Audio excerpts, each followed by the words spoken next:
फिर लेकर हाजिर हैं डिजिटल मिर्ज़ापुर के चैनल पर भारतीय संविधान के अगले भाग 4 राज्य के नीति निर्देशक सिद्धांत से संबंधित 50 महत्वपूर्ण बहुविकल्पीय प्रश्न MCQ, उनके उत्तर और व्याख्या के साथ। चलिए शुरू करते हैं। भारतीय संविधान भाग 4 राज्य के नीति निर्देशक सिद्धांत DPSP। प्रश्न 1, भारतीय संविधान के किस भाग में राज्य के नीति निर्देशक सिद्धांतों का उल्लेख है? ए भाग 2, बी भाग 3, सी भाग 4, डी भाग 5। उत्तर सी भाग 4।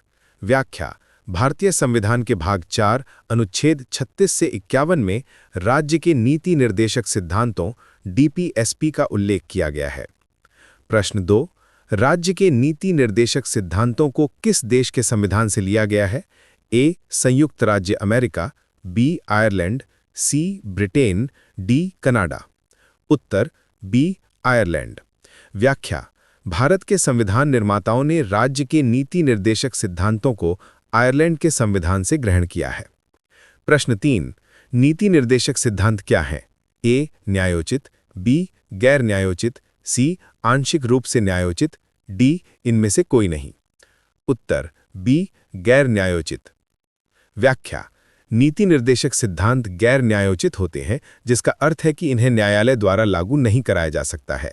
ये राज्यों के लिए नैतिक दिशा निर्देश हैं। प्रश्न 4, नीति निर्देशक सिद्धांतों का मुख्य उद्देश्य क्या है? ए राजनीतिक लोकतंत्र स्थापित करना, बी सामाजिक और आर्थिक लोकतंत्र स्थापित करना, सी मौलिक अधिकारों की रक्षा करना, डी सरकार की शक्तियों को सीमित करना। उत्तर बी सामाजिक और आर्थिक लोकतंत्र स्थापित करना। व्याख्या: नीति निर्देशक सिद्धांतों का मुख्य उद्देश्य भारत में एक कल्याणकारी राज्य की स्थापना करना और सामाजिक एवं आर्थिक लोकतंत्र को बढ़ावा देना है। प्रश्न 5, भारतीय संविधान का कौन सा अनुच्छेद राज्य की परिभाषा देता है जो भाग 4 पर भी लागू होती है? ए अनुच्छेद 12, बी अनुच्छेद 36, सी अनुच्छेद 37, डी अनुच्छेद 38। उत्तर बी अनुच्छेद 36। व्याख्या: अनुच्छेद 36 बताता है कि इस भाग में जब तक कि संदर्भ से अन्यथा अपेक्षित न हो, राज्य का वही अर्थ है जो भाग 3 में है। प्रश्न 6, भारतीय संविधान का कौन सा अनुच्छेद कहता है कि नीति निर्देशक सिद्धांत न्यायालय द्वारा प्रवर्तनीय नहीं होंगे? ए अनुच्छेद 36, बी अनुच्छेद 37, सी अनुच्छेद 38, डी अनुच्छेद 39। उत्तर बी अनुच्छेद 37। व्याख्या: अनुच्छेद 37 स्पष्ट रूप से कहता है कि इस भाग में अंतर्विष्ट उपबंध किसी न्यायालय द्वारा प्रवर्तनीय नहीं होंगे, किंतु फिर भी इनमें अधिकथित सिद्धांत देश के शासन में मौलिक हैं और विधि बनाने में इन सिद्धांतों को लागू करना राज्य का कर्तव्य होगा। प्रश्न 7, निम्नलिखित में से कौन सा नीति निर्देशक सिद्धांत गांधीवादी सिद्धांतों पर आधारित नहीं है? ए ग्राम पंचायतों का गठन, बी कुटीर उद्योगों को बढ़ावा देना, सी समान नागरिक संहिता, डी कमजोर वर्गों के शैक्षिक और आर्थिक हितों को बढ़ावा देना। उत्तर सी समान नागरिक संहिता। व्याख्या: समान नागरिक संहिता अनुच्छेद 44 एक उदारवादी सिद्धांत है, जबकि अन्य विकल्प गांधीवादी सिद्धांतों से संबंधित हैं, जो ग्रामीण विकास और सामाजिक समानता पर जोर देते हैं। प्रश्न 8, किस अनुच्छेद के तहत राज्य समान न्याय और मुफ्त कानूनी सहायता प्रदान करने का प्रयास करेगा?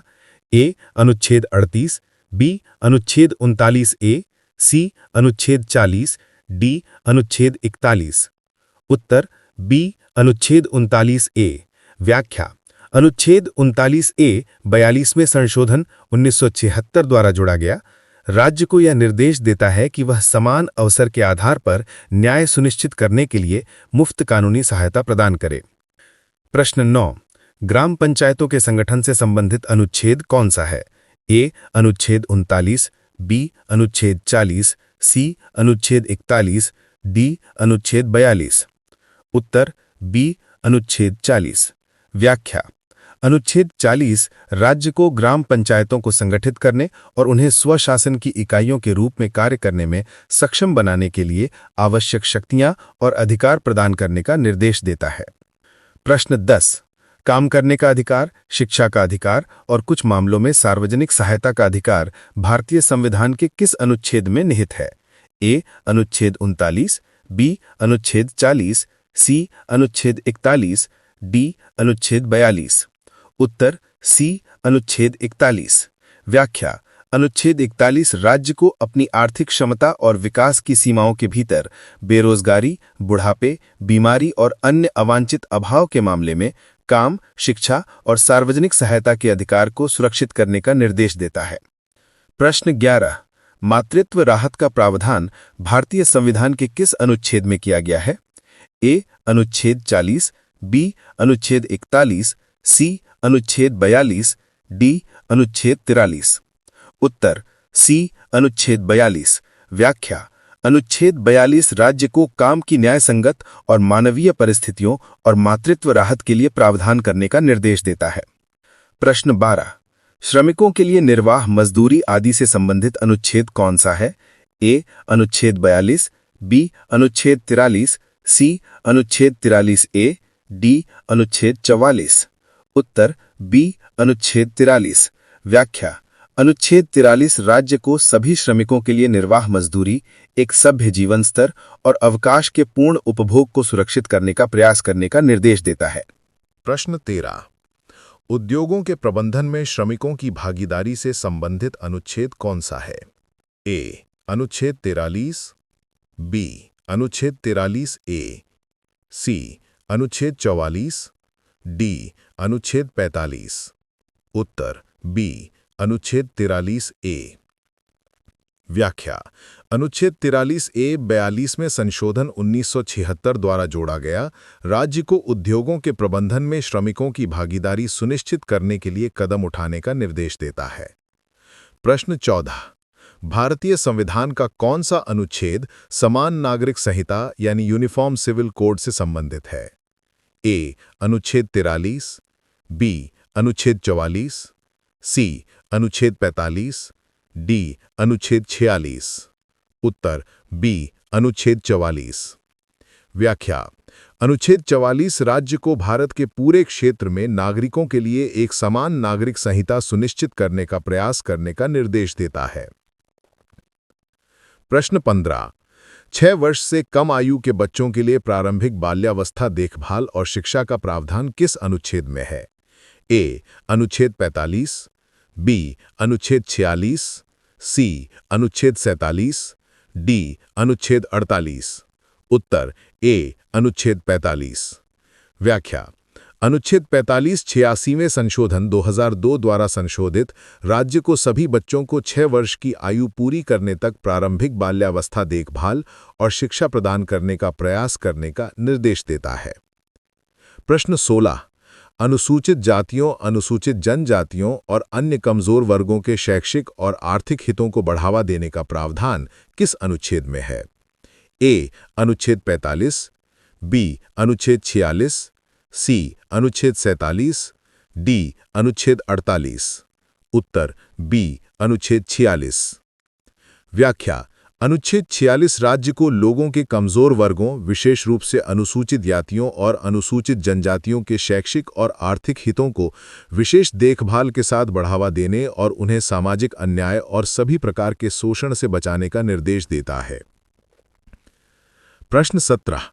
पोषाहार स्तर और जीवन स्तर को ऊंचा करने और सार्वजनिक स्वास्थ्य में सुधार करने का कर्तव्य किस अनुच्छेद में है?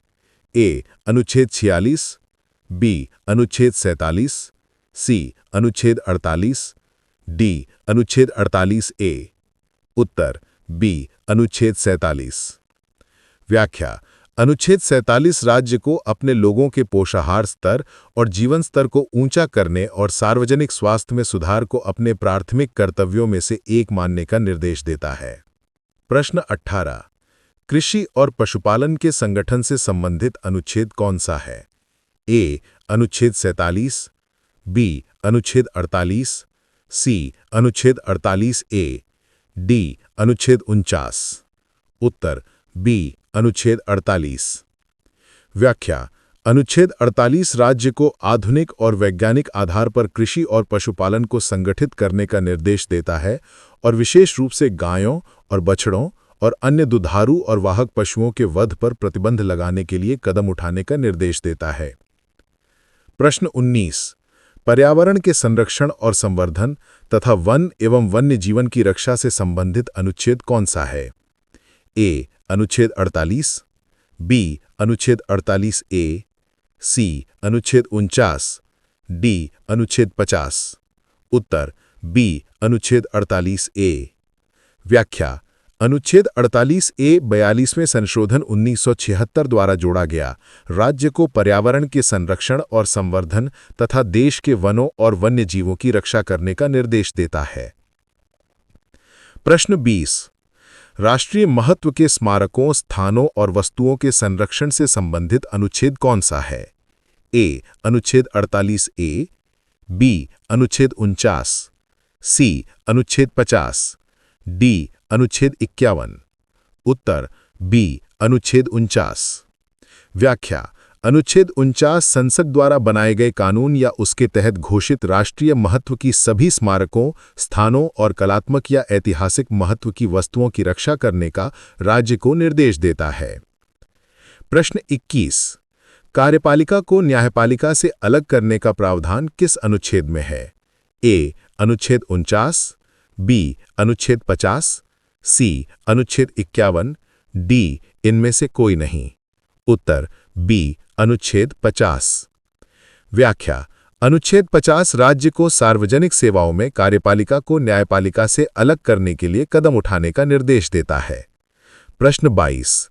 अंतर्राष्ट्रीय शांति और सुरक्षा को बढ़ावा देने से संबंधित अनुच्छेद कौन सा है? ए. अनुच्छेद 49, बी. अनुच्छेद 50, सी. अनुच्छेद 51, डी. इनमें से कोई नहीं। उत्तर सी. अनुच्छेद 51। अनुच्छेद 51 राज्य को अंतर्राष्ट्रीय शांति और सुरक्षा को बढ़ावा देने, राष्ट्रों के बीच जायज और सम्मानजनक संबंध बनाए रखने, अंतर्राष्ट्रीय कानून और संधि दायित्वों के प्रति सम्मान को बढ़ावा देने और मध्यस्थता के द्वारा अंतर्राष्ट्रीय विवादों के निपटारे को प्रोत्साहित करने का निर्देश देता है। प्रश्न 23। 42वें संशोधन अधिनियम 1976 द्वारा निम्नलिखित में से कौन सा नीति निर्देशक सिद्धांत नहीं जोड़ा गया था? ए. समान न्याय और मुफ्त कानूनी सहायता, बी. उद्योगों के प्रबंधन में श्रमिकों की भागीदारी, सी. पर्यावरण का संरक्षण और संवर्धन, डी. ग्राम पंचायतों का गठन। उत्तर डी. ग्राम पंचायतों का गठन। व्याख्या: ग्राम पंचायतों का गठन अनुच्छेद 40 मूल संविधान का हिस्सा था। अन्य विकल्प 42वें संशोधन द्वारा जोड़े गए थे। प्रश्न 24। निम्नलिखित में से कौन सा एक समाजवादी सिद्धांत नहीं है? ए.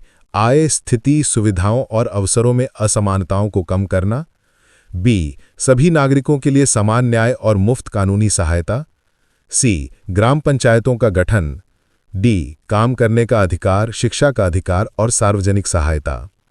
उत्तर सी. ग्राम पंचायतों का गठन। व्याख्या: ग्राम पंचायतों का गठन अनुच्छेद 40 गांधीवादी सिद्धांत है। अन्य विकल्प समाजवादी सिद्धांत हैं, जिनका उद्देश्य सामाजिक और आर्थिक समानता को बढ़ावा देना है। प्रश्न 25। किस संशोधन अधिनियम ने अनुच्छेद 45 की विषय वस्तु को बदल दिया, जिससे ये 6 वर्ष से कम आयु के बच्चों के लिए प्रारंभिक बाल्यावस्था देखभाल और शिक्षा से संबंधित हो गया? ए. 42वां संशोधन अधिनियम 1976, बी. 44वां संशोधन अधिनियम 1978, सी. 86वां संशोधन अधिनियम 2002, डी. 97वां संशोधन अधिनियम 2011। उत्तर सी. 86वां संशोधन अधिनियम 2002। व्याख्या: 86वें संशोधन अधिनियम 2002 ने अनुच्छेद 21 ए को एक मौलिक अधिकार के रूप में शिक्षा के अधिकार को शामिल किया और अनुच्छेद 45 को बदलकर यह 6 वर्ष से कम आयु के बच्चों के लिए प्रारंभिक बाल्यावस्था देखभाल और शिक्षा का प्रावधान करता है। प्रश्न 26।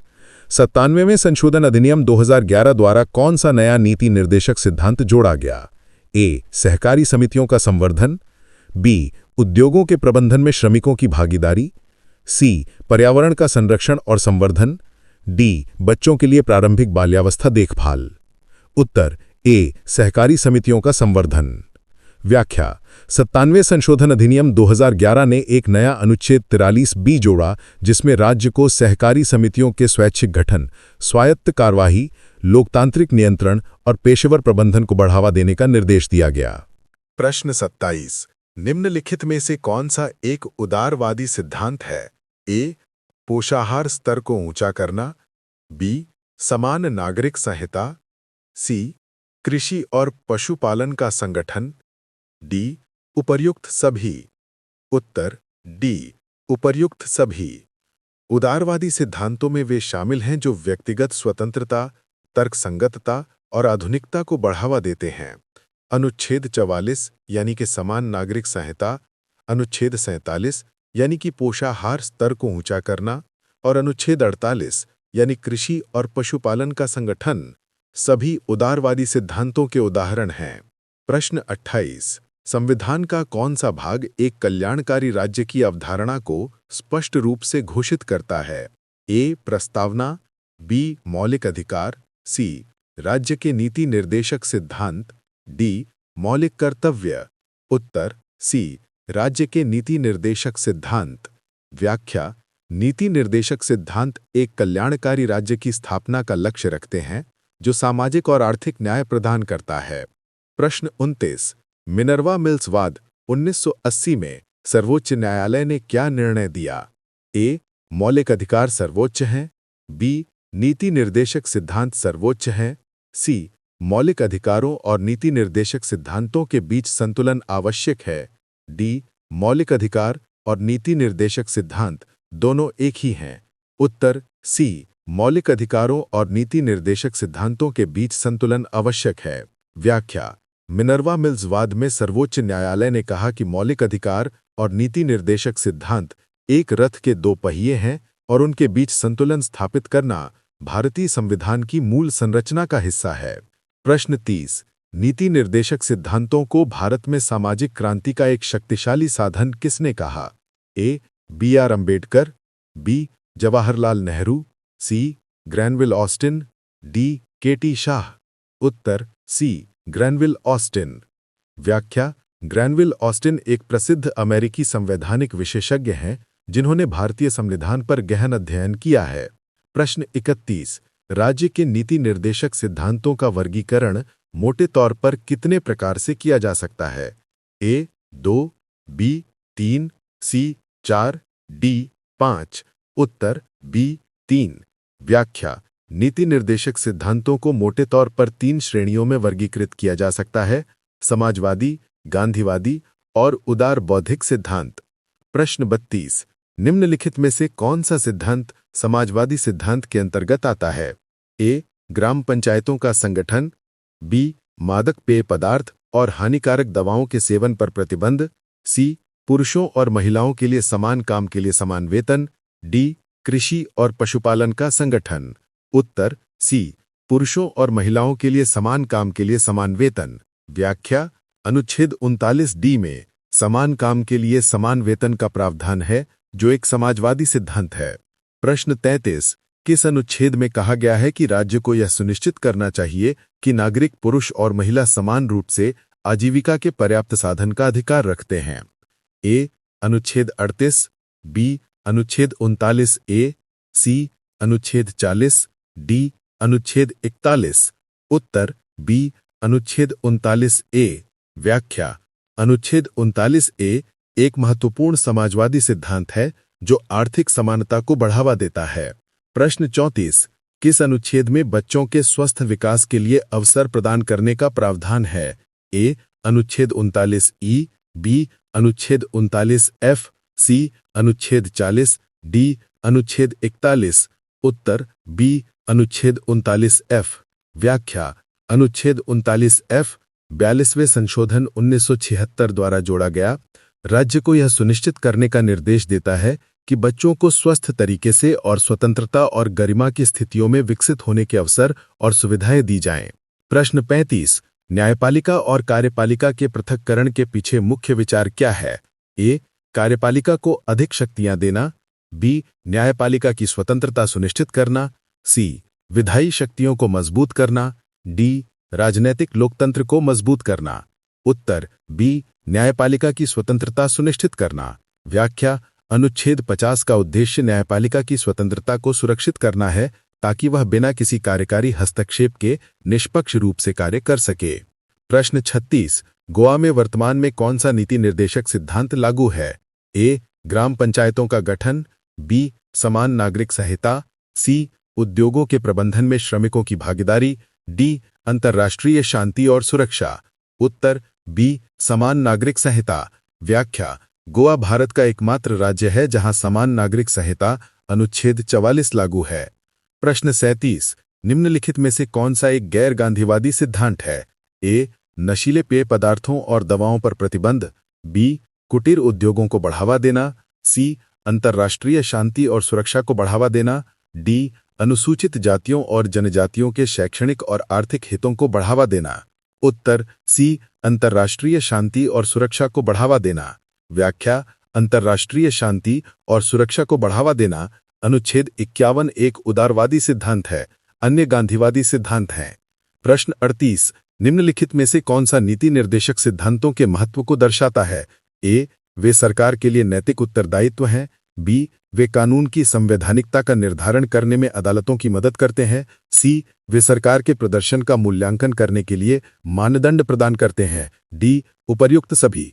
उत्तर डी उपर्युक्त सभी। व्याख्या: नीति निर्देशक सिद्धांत सरकार के लिए नैतिक दिशा निर्देश हैं, वे अदालतों के लिए कानून की व्याख्या में सहायक हैं और वे लोगों के लिए सरकार के प्रदर्शन को मापने का एक पैमाना भी प्रदान करते हैं।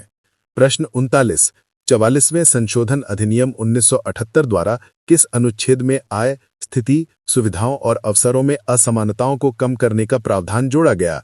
ए अनुच्छेद 38, बी अनुच्छेद 39, सी अनुच्छेद 40, डी अनुच्छेद 41। उत्तर ए अनुच्छेद 38। व्याख्या: 44वें संशोधन अधिनियम 1978 ने अनुच्छेद 38 में एक खंड जोड़ा जिसमें राज्य को न केवल व्यक्तियों के बीच बल्कि विभिन्न क्षेत्रों में रहने वाले या विभिन्न व्यवसायों में लगे लोगों के समूहों के बीच भी आय, स्थिति, सुविधाओं और अवसरों में असमानताओं को कम करने का निर्देश दिया गया। प्रश्न 40, नीति निर्देशक सिद्धांतों को किसने एक पवित्र शूल कहा? ए BR अम्बेडकर, बी जवाहरलाल नेहरू, सी Rajendra Prasad, D Granville Austin. उत्तर ए BR अम्बेडकर। व्याख्या: डॉक्टर BR अम्बेडकर ने नीति निर्देशक सिद्धांतों के महत्व पर जोर देते हुए उन्हें एक पवित्र शूल कहा था। प्रश्न 41, किस वाद में सर्वोच्च न्यायालय ने कहा कि मौलिक अधिकार और नीति निर्देशक सिद्धांत एक दूसरे के पूरक हैं? ए केशवानंद भारतीवाद 1973, बी मिनर्वा मिल्सवाद 1980, सी गोलकनाथवाद 1967, डी चंपकम दोराई राजनवाद 1951। उत्तर बी मिनर्वा मिल्सवाद 1980। व्याख्या: मिनर्वा मिल्सवाद में सर्वोच्च न्यायालय ने इस बात पर जोर दिया कि मौलिक अधिकार और नीति निर्देशक सिद्धांत सामंजस्य और संतुलन की नींव पर निर्मित हैं और एक दूसरे के पूरक हैं। प्रश्न 42, निम्नलिखित में से कौन सा DPSP का उद्देश्य नहीं है? ए कल्याणकारी राज्य की स्थापना, बी सामाजिक आर्थिक न्याय प्रदान करना, सी राजनीतिक समानता सुनिश्चित करना, डी भारत को एक विकसित देश बनाना। उत्तर डी भारत को एक विकसित देश बनाना। व्याख्या: जबकि DPSP भारत के विकास में अप्रत्यक्ष रूप से योगदान करते हैं, सीधे तौर पर विकसित देश बनाना इसका घोषित उद्देश्य नहीं है। इसका उद्देश्य कल्याणकारी राज्य, सामाजिक आर्थिक न्याय और राजनीतिक समानता के माध्यम से एक बेहतर समाज का निर्माण करना है। प्रश्न 43, राज्य के नीति निर्देशक सिद्धांत निम्नलिखित में से किसके लिए दिशा निर्देश हैं? ए केवल केंद्र सरकार, बी केवल राज्य सरकारें, सी केंद्र और राज्य दोनों सरकारें, डी न्यायपालिका। उत्तर सी केंद्र और राज्य दोनों सरकारें। व्याख्या: राज्य शब्द जैसा कि अनुच्छेद 12 में परिभाषित है और अनुच्छेद 36 द्वारा भाग 4 पर भी लागू होता है, में केंद्र और राज्य दोनों सरकारें, संसद और राज्य विधानसभाएं और सभी स्थानीय या अन्य प्राधिकरण शामिल हैं। प्रश्न 44, निम्नलिखित में से कौन सा एक ऐसा DPSP है जो गांधीवादी सिद्धांतों के अनुरूप है? ए समान नागरिक संहिता, बी न्यायपालिका का कार्यपालिका से पृथक्करण, सी नशीले पेय और स्वास्थ्य के लिए हानिकारक दवाओं पर प्रतिबंध, डी पर्यावरण का संरक्षण एवं संवर्धन। उत्तर सी नशीले पेय और स्वास्थ्य के लिए हानिकारक दवाओं पर प्रतिबंध अनुच्छेद 47 का एक भाग जो सार्वजनिक स्वास्थ्य में सुधार और मादक पेय और स्वास्थ्य के लिए हानिकारक दवाओं के सेवन पर प्रतिबंध लगाने से संबंधित है, गांधीवादी दर्शन को दर्शाता है। प्रश्न 45, भारतीय संविधान में नीति निर्देशक सिद्धांतों को शामिल करने का विचार कहां से आया? ए. संयुक्त राष्ट्र घोषणा पत्र, बी. आयरलैंड का संविधान, सी. ब्रिटिश संविधान, डी. कनाडा का संविधान। उत्तर बी. आयरलैंड का संविधान। व्याख्या: भारत ने आयरिश संविधान से नीति निर्देशक सिद्धांतों की अवधारणा उधार ली, जिन्होंने इसे स्पेनिश संविधान से लिया था। प्रश्न 46। नीति निर्देशक सिद्धांतों का उल्लंघन होने पर क्या होता है? ए. व्यक्ति सीधे सर्वोच्च न्यायालय में जा सकता है, बी. संसद उल्लंघनकर्ता के खिलाफ कार्यवाही कर सकती है, सी. कुछ भी नहीं होता क्योंकि वो गैर न्यायोचित है, डी. राष्ट्रपति आपातकाल की घोषणा कर सकते हैं। उत्तर सी. कुछ भी नहीं होता क्योंकि वो गैर न्यायोचित है। अनुच्छेद 37 स्पष्ट रूप से कहता है कि नीति निर्देशक सिद्धांत न्यायालयों द्वारा प्रवर्तनीय नहीं है, इसलिए उनके उल्लंघन पर कानूनी कार्यवाही नहीं की जा सकती। प्रश्न 47। निम्नलिखित में से कौन सा नीति निर्देशक सिद्धांत अंतर्राष्ट्रीय संबंधों से संबंधित है? ए. अनुच्छेद 49, बी. अनुच्छेद 50, सी. अनुच्छेद 51, डी. अनुच्छेद 48A। उत्तर सी. अनुच्छेद 51। व्याख्या: अनुच्छेद 51 विशेष रूप से अंतर्राष्ट्रीय शांति और सुरक्षा, राष्ट्रों के बीच न्यायपूर्ण संबंध और अंतर्राष्ट्रीय कानून के सम्मान को बढ़ावा देने से संबंधित है। प्रश्न 48। 42वें संशोधन अधिनियम 1976 द्वारा जोड़े गए 4 नए डीपीएसपी कौन से हैं? ए. अनुच्छेद 39A, 43A, 48A और 45, बी. अनुच्छेद 39A, 43A, 48A और 39F, सी. अनुच्छेद 39, 43, 48, 45, डी. अनुच्छेद 39A, 43A, 48A और 45A। उत्तर बी. अनुच्छेद 39A समान न्याय और मुफ्त कानूनी सहायता, 43A उद्योगों के प्रबंधन में श्रमिकों की भागीदारी, 48A पर्यावरण का संरक्षण एवं संवर्धन और 39F बच्चों के स्वस्थ विकास के अवसर। व्याख्या: ये 4 नए डीपीएसपी 42वें संशोधन द्वारा जोड़े गए थे, जिससे राज्य के नीति निर्देशक सिद्धांतों का दायरा बढ़ गया। प्रश्न 49। भारतीय संविधान का कौन सा अनुच्छेद सभी नागरिकों के लिए समान आजीविका के साधन सुनिश्चित करने से संबंधित है? ए. अनुच्छेद 38, बी. अनुच्छेद 39A, सी. अनुच्छेद 40, डी. अनुच्छेद 41। उत्तर बी. अनुच्छेद 39A। व्याख्या: अनुच्छेद 39A राज्य को यह सुनिश्चित करने का निर्देश देता है कि सभी नागरिक, पुरुष और महिला समान रूप से आजीविका के पर्याप्त साधन का अधिकार रखते हैं। प्रश्न 50। नीति निर्देशक सिद्धांतों का मुख्य उद्देश्य भारत को कैसा राज्य बनाना है? ए. पुलिस राज्य, बी. समाजवादी राज्य, सी. पूंजीवादी राज्य, डी. लोकतांत्रिक राज्य। उत्तर बी. समाजवादी राज्य, कल्याणकारी राज्य के व्यापक अर्थ में। व्याख्या: नीति निर्देशक सिद्धांतों का अंतिम उद्देश्य भारत को कल्याणकारी राज्य बनाना है, जो सामाजिक, आर्थिक और राजनीतिक न्याय सुनिश्चित करता है। ये समाजवादी पैटर्न पर आधारित समाज की स्थापना की दिशा में एक कदम है। आज की क्लास यहीं संपन्न होती है। धन्यवाद। हमारे साथ बने रहने के लिए। अगले वीडियो के लिए इस चैनल डिजिटल मिर्जापुर को लाइक सब्सक्राइब जरूर कर लीजिए। हम फिर मिलेंगे भाग 5 के सभी प्रश्न लेकर। तब तक के लिए हमें इजाजत दीजिए। जय हिंद, जय भारत।